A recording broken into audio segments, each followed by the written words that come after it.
Hi, my name is Wesley, and I'm here today to talk to you about maybe one of the most racially charged ingredients in the history of food, which is the thing that we call MSG, or Mono Sodium Glutimate.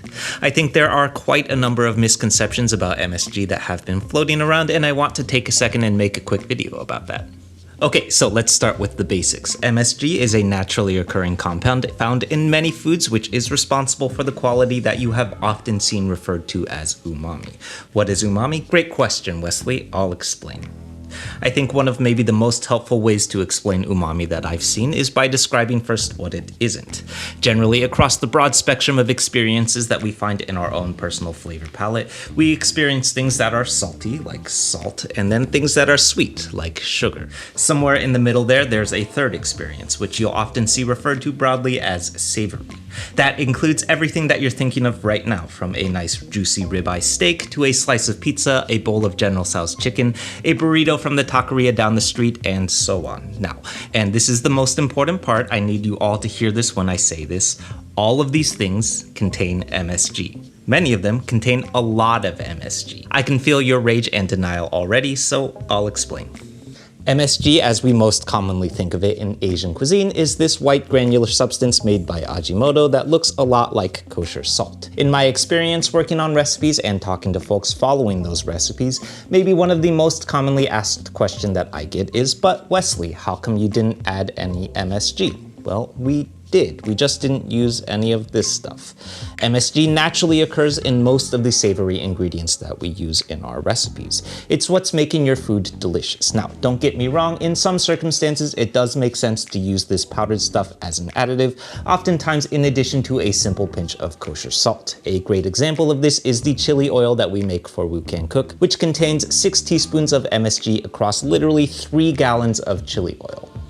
Most often though, the reason that we don't use MSG as an additive is because it's already present in many of the things that we put in the dish, like soy sauce, gochujang, fish sauce, sambal oelek, and so on. Now, let's take a step back a second and talk a little bit about how this stuff is occurring so naturally. While it is true that MSG can be manufactured in a lab as a powdered substance, remember that MSG also occurs naturally in anything that is savory.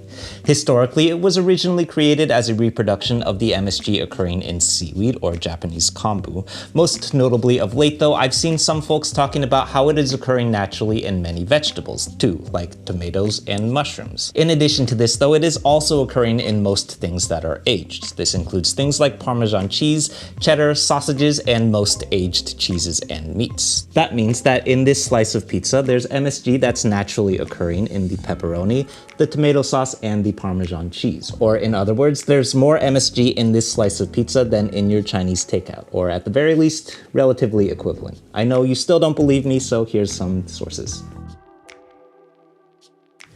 Now, finally, does this mean that the issues that you're experiencing with your body processing MSG are all in your head? No, of course not. I also get headaches from eating too much MSG too. But guess what? You know what also makes me feel not so great? Eating too much pizza or fast food or fried chicken, and I wonder why that could be. The only difference here is that your palate has been colonized by centuries of yellow peril, and that has led you to believe that for some reason you are allergic to a bowl of chow mein, but not Domino's pizza, or that your Mongolian beef will make you feel sick, but not 2 Big Macs with cheese, or that your beef chow fun is wrecking your stomach, but for some reason not the hot dog that you had for lunch.